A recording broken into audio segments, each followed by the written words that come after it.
യോഗം ആരംഭിക്കണം.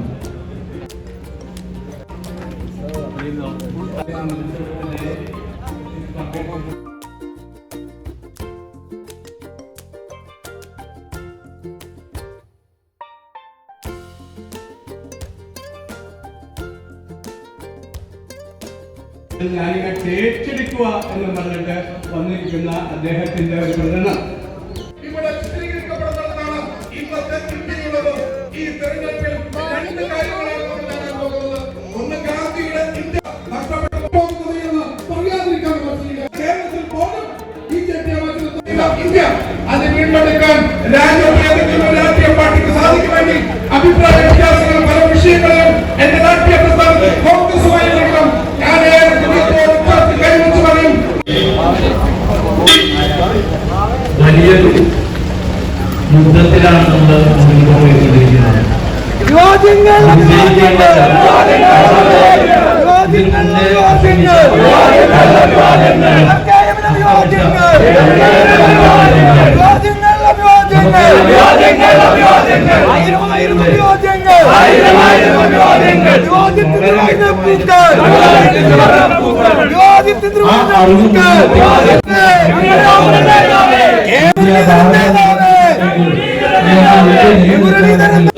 അതിനെ എതിർക്കുന്നതിന് വേണ്ടി നമ്മളെല്ലാവരും ഒറ്റക്കെട്ടായി മുന്നോട്ട് വരണം എന്ന് പറഞ്ഞുകൊണ്ട് ഇവിടെ എത്തിയ ശ്രീ കെ മുരളീധരൻ അവരുകളെ, നമ്മുടെ സ്ഥാനാർത്ഥിയായ ശ്രീ കെ മുരളീധരൻ അവരുകൾക്ക് സ്വാഗതം ആശംസിച്ചുകൊണ്ട് അദ്ദേഹത്തിന് എല്ലാ വിജയ ആശംസകളും നേർന്നുകൊണ്ട് ഈ പ്രൗഢമായ ഈ സമ്മേളനം ഉദ്ഘാടനം ചെയ്യുന്നതിന് വേണ്ടി ബഹുമാനപ്പെട്ട പേരമ്പൽ രാമകൃഷ്ണൻ അവരുകളെ സാദരം ക്ഷണിക്കുന്നു. പ്രിയപ്പെട്ട സുഹൃത്തുക്കളെ, സഹപ്രവർത്തകരെ, നേരം വളരെ വൈകി ഞങ്ങളെല്ലാം കാത്തിരിക്കുന്നത് നമ്മുടെ സ്ഥാനാർത്ഥിയുടെ അഭ്യർത്ഥനയും പ്രസംഗവും കേൾക്കാനാണ്. അടുത്ത തെരഞ്ഞെടുപ്പ് വരെ രാജ്യത്തിന്റെ ഭാഗതയും എന്തായിരിക്കണം എന്ന് നിർണയിക്കാനുള്ള ജനവികാരം പ്രകടിപ്പിക്കാനുള്ള അവസരമാണ്. ആ നിലയ്ക്ക് മാത്രമല്ല, ഈ പ്രാവശ്യത്തെ തെരഞ്ഞെടുപ്പ് അതിലേറെ പ്രധാനപ്പെട്ടതാണ്. കാരണം തങ്ങൾക്ക് ബഹുഭൂരിപക്ഷം കിട്ടിയാൽ ഭരണഘടന തന്നെ മാറ്റുമെന്ന് കേന്ദ്രം ഭരിക്കുന്ന BJPയുടെ MP പരസ്യമായി പ്രഖ്യാപിക്കുമ്പോൾ ഈ തെരഞ്ഞെടുപ്പിന് പ്രാധാന്യം മറ്റെന്തു വേണം എന്നാണ് ചോദ്യം. മോഡി ഗ്യാരണ്ടികളുടെ കൊട്ടയുമായിട്ടാണ് വന്നിരിക്കുന്നത്. അവരെന്തിനു വേണ്ടി സമരം ചെയ്തുവോ അതിന്റെ സാക്ഷാത്കാരം അപകടത്തിലാകുമ്പോൾ അതിനെതിരെ പ്രതിരോധിക്കാൻ ഈ രാജ്യത്തെ കോൺഗ്രസ് പ്രവർത്തകർ, ജനാധിപത്യവാദികൾ ഒരുമിച്ച് നിൽക്കണം എന്ന ഒരേ ഒരു അഭ്യർത്ഥനയെ എനിക്ക് ഈ സന്ദർഭത്തിലുള്ളൂ. ഇവിടെ പറയാൻ ഏറെ കാര്യങ്ങളുണ്ട്, അതൊന്നും ആവർത്തിക്കേണ്ട കാര്യമില്ല. അതിനെതിരെ വിധി എഴുതാനുള്ള ഒരു സുവർണാവസരം നിങ്ങളുടെ മുമ്പിൽ വന്നിരിക്കുന്നു. ശ്രീ പ്രതാപന് 18,000 ചില്ലാനം വോട്ടാണ് കഴിഞ്ഞ പ്രാവശ്യം തൃശൂർ യോഗമണ്ഡലത്തിൽ കൂടുതൽ കിട്ടിയത് എന്ന് ഞാൻ മനസ്സിലാക്കുന്നു.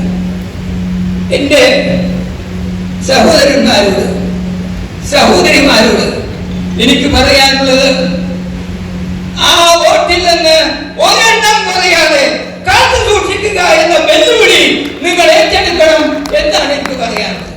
അത് ഈ കാലഘട്ടത്തിന്റെ ആവശ്യമാണ്.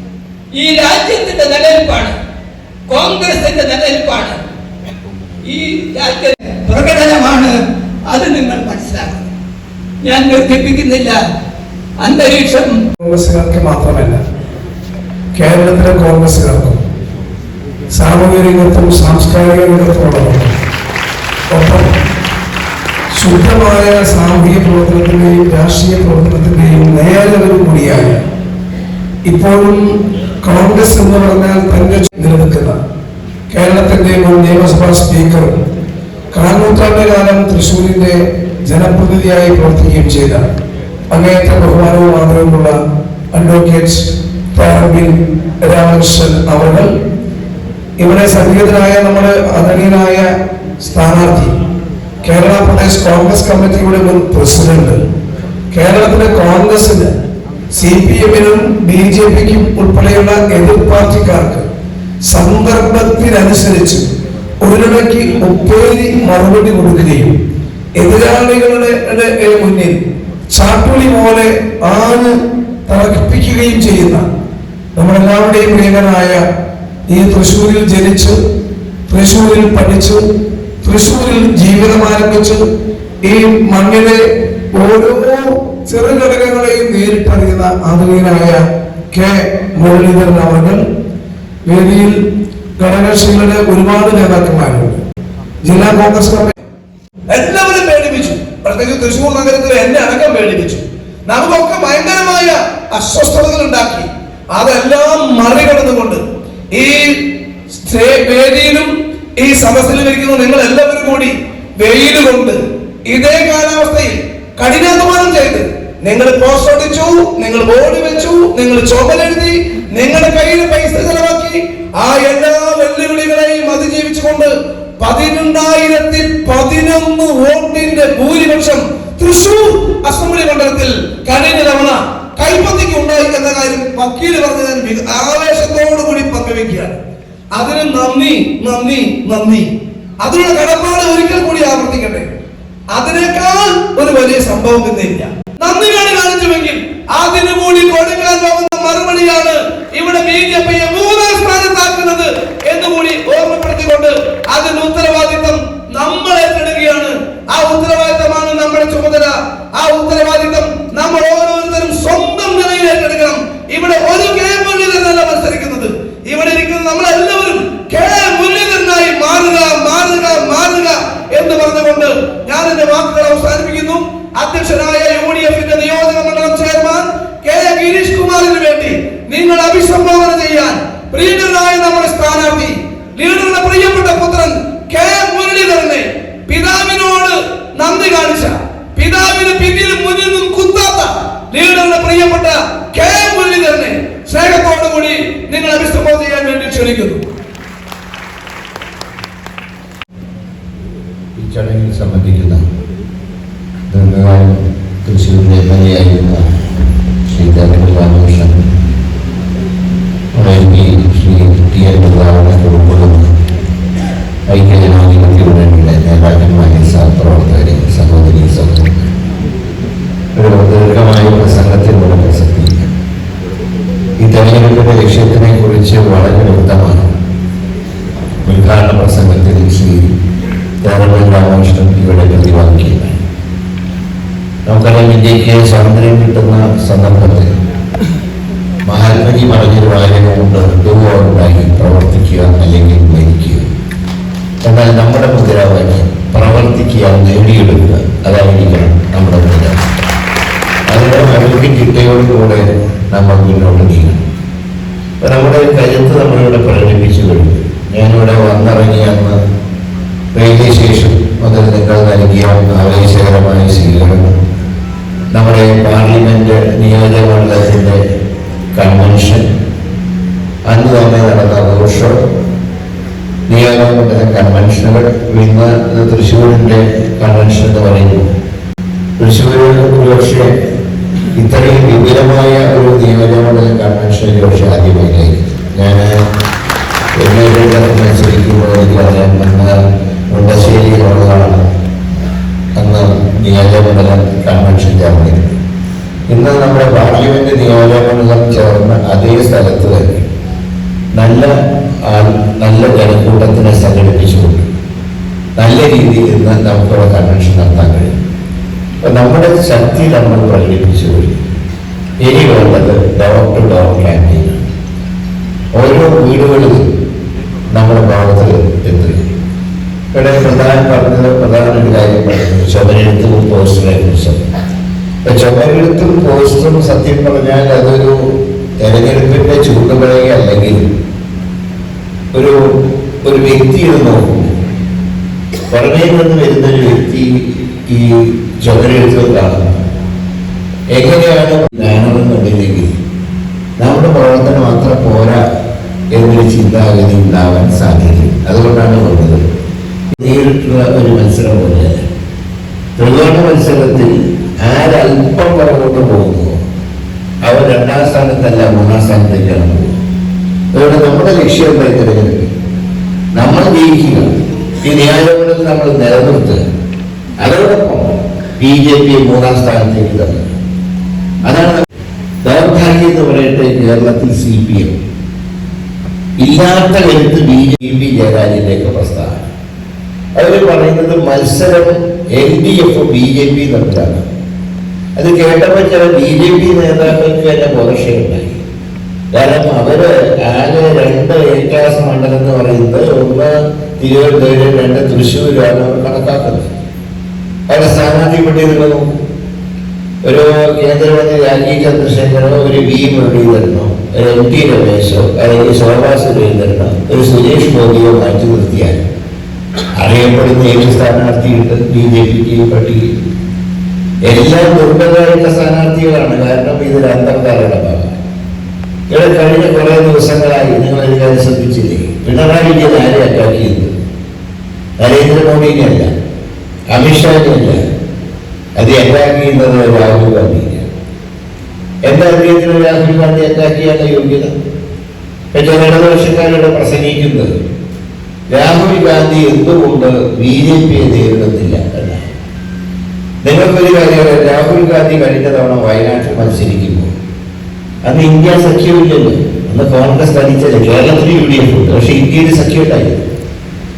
ഇന്ത്യയിലൊക്കെ പ്രാദേശികമായി ചില സംസ്ഥാനങ്ങളിൽ സഖ്യം ഉണ്ടായിരുന്നു എന്നുള്ളത് വിളിച്ചാൽ ഇന്ത്യ മുന്നണി, ഇന്നത്തെ ഇന്ത്യ മുന്നണി പോലെ ഒരു പൊതു സഖ്യം ഇന്ത്യയിൽ ഉണ്ടായിരുന്നില്ല. ആ സാഹചര്യത്തിൽ രാഹുൽ ഗാന്ധി വയനാട്ടിൽ 4 ലക്ഷം വോട്ടിന് ജയിച്ചു. ഇന്ന് ഇന്ത്യ സഖ്യമുണ്ട്. ആ ഇന്ത്യ സഖ്യമുള്ളപ്പോൾ സിറ്റിംഗ് സീറ്റായ വയനാട്ടിൽ നിന്ന് മാറണം എന്ന് പറയുന്നതിന് പകരം ഞാൻ കഴിഞ്ഞ തവണ അദ്ദേഹം ജയിക്കുമ്പോൾ ഞാൻ പറഞ്ഞത് മുന്നണിയിലെ ഇന്ത്യ തലത്തിൽ അത് UDF ഉള്ളതാണ്. അത് അമേരിക്കയിൽ മത്സരിച്ചത്. അമേരിക്കയിൽ എന്തായാലും BJPയുടെ പ്രചരണം. കേരളത്തിൽ നമ്മുടെ കരകക്ഷിയായിട്ടുള്ള ഇന്ത്യൻ യൂണിയൻ മുസ്ലിം ലീഗിന്റെ പതാക, ഹരിത പതാക, അത് എത്രയോ വർഷങ്ങളായിട്ടുള്ള ആ ഹരിത പതാകയും ത്രിവർണ്ണ പതാകയും കൂട്ടിക്കെട്ടിയപ്പോൾ അമേരിക്കയിൽ BJPക്കാർ നടത്തിയ പ്രചരണം പാകിസ്ഥാന്റെ പതാകയുമായി രാഹുൽ ഗാന്ധി കേരളത്തിൽ വോട്ട് ചെയ്യിക്കുന്നതാണ്. അതാണ് അവിടെ അദ്ദേഹത്തിന് തിരിച്ചടിയുണ്ടായത്. കേരളത്തിലെ ജനങ്ങൾ അദ്ദേഹത്തിന്റെ വിശ്വാസത്തിലെടുത്തു, മൃഗീയ ഭൂരിപക്ഷത്തോടെ വിജയിപ്പിച്ചു. ഇന്നത്തെ സിറ്റിംഗ് മെമ്പറാണ്. ആ സിറ്റിംഗ് മെമ്പറോട് ഇന്ന് ഇന്ത്യ സഖ്യം ഉണ്ടാക്കിയ സ്ഥിതിക്ക് മാറ്റി. കഴിഞ്ഞ നിങ്ങൾക്കറിയാലോ, ക്രിസ്മസ് എന്താ ആര് ഉദ്ഘാടനം ചെയ്തു? ഉദ്ഘാടനം ചെയ്യാൻ ചെന്ന മേയറും MLA-മാരും കുപ്പി ഓടി, ജനങ്ങൾ ഓടിച്ചു. അത് ഉദ്ഘാടനം ചെയ്യാൻ കഴിഞ്ഞോ? കഴിഞ്ഞവണം. ഇത്രയും സാമ്പത്തിക മാന്ദ്യം ഉണ്ടായിട്ട് പിണറായി പറയാണ് ക്ലിഫ് ഹൗസിൽ മരപ്പെട്ടിയുടെ ശല്യം കൂടുതൽ. അതാണോ അദ്ദേഹത്തിന് ഇത്ര വലിയ? ഇനി വേണമെങ്കിൽ ഈ പാർലമെന്റ് ഇലക്ഷനിൽ മാർക്സിസ്റ്റുകാരൻ പിണറായിയെ വിളിക്കൂ, മരപ്പെട്ടിയെ തുരത്തുന്നതായിരിക്കും അവരുടെ ഉത്തരവാദിത്വം. ഇപ്പൊ വന്യമൃഗങ്ങളുടെ അവസ്ഥ എന്താ? എല്ലാ നാട്ടിലേക്ക് ഇറങ്ങുകയാണ്. കാരണം അവർ ചോദിച്ചു ഞങ്ങൾ മാത്രം എന്തിനാ കാട്ടിൽ കഴിയുന്നത്, ഞങ്ങളെല്ലാം ദുഷ്ടന്മാർ കേരളം ഭരിക്കുന്നു, പിന്നെ ഞങ്ങൾ എന്തിനാ കാട്ടിൽ കഴിയുന്നത് വിചാരിച്ച് എല്ലാവരും ഏതൊക്കെയാണ് മറ്റേ ആനകൾക്ക് ഓരോ പേരുകൾ. അരിക്കൊമ്പൻ, ചക്രക്കൊമ്പൻ, തണ്ണീർ കൊമ്പൻ, എല്ലാ കൊമ്പന്മാരും ഇറങ്ങുക. പിന്നെ കടുവ, പുലി, സിംഹം, കരടി, കാട്ടുപോത്ത് വരെ എല്ലാം ഇറങ്ങുമ്പോൾ നമ്മുടെ വനം മന്ത്രി AK ശശീന്ദ്രൻ പറയും ഇപ്പൊ വെടിവെക്കും, ഇപ്പൊ മയക്കോഴി വെക്കും. അപ്പൊ ഞാനേനെ മയക്കോഴി വെക്കാൻ നോക്കിയിട്ട് 1 മാസം കഴിഞ്ഞു. ആനയ്ക്കൊരു കുഴപ്പമില്ല. പക്ഷെ ശശീന്ദ്രന്റെ ഭാവം കാണുമ്പോൾ ഇങ്ങനെ ഒടിഞ്ഞു തൂരി നിൽക്കുന്ന കാണുമ്പോൾ അയാൾക്കാണോ മയക്കോഴി ഏറ്റെന്നാണ് ഇപ്പോൾ ജനസംശയം. അപ്പൊ മൃഗങ്ങളെ, ഈ വന്യമൃഗങ്ങൾ എന്ന് പറയുമ്പോൾ മനുഷ്യനെ ദ്രോഹിക്കാൻ ഇങ്ങോട്ട് വരില്ലേ? ഞാൻ ഒരു ജില്ലയിൽ ഒരു ഭാഗത്തും ഉണ്ടായിട്ടില്ല. അന്ന് എല്ലാ ഇലക്ട്രിക് ഫെൻസിംഗ് ഉൾപ്പെടെ വെച്ചിരുന്നു. ഇതൊന്നുമില്ല, ഒന്നും നടക്കുന്നില്ല. ഫോറസ്റ്റുകാരന്റെ കയ്യിൽ കാശില്ല. എന്നിട്ട് ഫോറസ്റ്റ് ഉദ്യോഗസ്ഥന്മാർക്ക് കൊടുത്തിട്ടുള്ള ആയുധം എന്താ അറിയോ? വടി. സിംഹം ഓടിക്കാൻ. അതായത് അവിടുത്തെ അവസ്ഥ. തോക്കുപോലും കൊടുക്കുന്നില്ല ഉദ്യോഗസ്ഥന്മാർക്ക്. അതിന് പകരം വടി കൊടുത്താൽ ലാത്തി കൊടുത്തിട്ട് വല്ല കാര്യമുണ്ടോ? ആരെ അടിച്ചു പിടിക്കാൻ പറ്റുമോ? അവിടുത്തെ അവസ്ഥ എന്ന് പറയുന്നത് ഇപ്പൊ വയനാട്ടിലെ ജനങ്ങൾ സ്ഥലം വിറ്റ് പോവാണ്. അവസ്ഥ കൂടെ ഡോർ ടു ഡോർ ക്യാമ്പയിൻ നടത്തി ഈ 3 ഭരണകൂടങ്ങൾക്കെതിരായി ശക്തമായിട്ടുള്ള നിലപാടുകൾ ജനങ്ങളെ ബോധ്യപ്പെടുത്തി മുന്നോട്ട് നീങ്ങാൻ കഴിഞ്ഞാൽ നമുക്ക് നല്ല വോട്ടിന്റെ ഭൂരിപക്ഷം ഉണ്ടാകും. ഒരു കാര്യം നമ്മൾ മനസ്സിലാക്കണം. ശ്രീ കെ കരുണാകരൻ ഇവിടെ മത്സരിച്ചപ്പോൾ 96. അതാരും ഒരിക്കലും മറക്കാൻ പാടില്ല. ആരുമ്പോൾ ഇതുവരെ ലക്ഷത്തിന്റെ കണക്കും ഒക്കെ പറഞ്ഞ് അവസാനം എന്തായി? കൗണ്ടിങ് നടന്നപ്പോൾ അവസ്ഥ എന്തായി?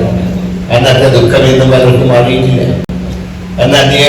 അന്ന് ജയിച്ചിരുന്നെങ്കിൽ എന്താകുമായിരുന്നു അന്നത്തെ ഇന്ത്യൻ രാഷ്ട്രീയത്തിന്റെ അവസ്ഥ എന്ന് പറയുന്നത്. അപ്പോൾ അത് നമ്മുടെ ഒരു നോട്ടം പശക് കൊണ്ട് സംഭവിച്ച ഒരു പാളിച്ചയാണ്. അത് ഭാവിയിൽ ആവർത്തിക്കാതിരിക്കാൻ നമ്മൾ ശ്രമിക്കണം. ശ്രീ കെ കരുണാകരൻ എല്ലാ കാലത്തും വർഗീയതയ്ക്കെതിരെ പോരാടിയ ഒരു ധീരനായിട്ടുള്ള നേതാവ്. അദ്ദേഹത്തിന്റെ മണ്ണിൽ അദ്ദേഹം അന്ത്യവിശ്രമം കൊണ്ടുവന്ന മണ്ണിൽ ഒരു കാരണവശാലും സംഘികൾക്ക് വിജയിക്കാൻ അവസരമുണ്ടാകരുത്. അവരെ കണക്കറ്റ് ശിക്ഷിക്കുന്ന ബാക്കിയുള്ളതിനെ കുറിച്ച് ഇനിയിപ്പോൾ ചർച്ച ചെയ്യേണ്ട കാര്യമില്ല. പോണ്ടവരൊക്കെ പോട്ടെ. ഇനിയിപ്പോൾ അതിനെ കുറിച്ചുള്ള ചർച്ചകളൊന്നും വേണ്ട. നമുക്ക് ഇവിടെ നമ്മൾ ജയിക്കുക, BJPയെ 3ാം സ്ഥാനത്തേക്ക് അയക്കുക. ആ ലക്ഷ്യവുമായി മുന്നോട്ട് നീങ്ങാം എന്ന് മാത്രം പറഞ്ഞുകൊണ്ട് നല്ലൊരു കൺവെൻഷൻ സംഘടിപ്പിച്ച തൃശ്ശൂർ നിയോജകമണ്ഡലത്തിലെ UDF നേതാക്കളെ മുഴുവൻ അഭിവാദ്യം ചെയ്തുകൊണ്ട് ഞാൻ എൻ്റെ വാക്കുകൾ അവസാനിപ്പിക്കുന്നു. എല്ലാവർക്കും പ്രിയമായിട്ട്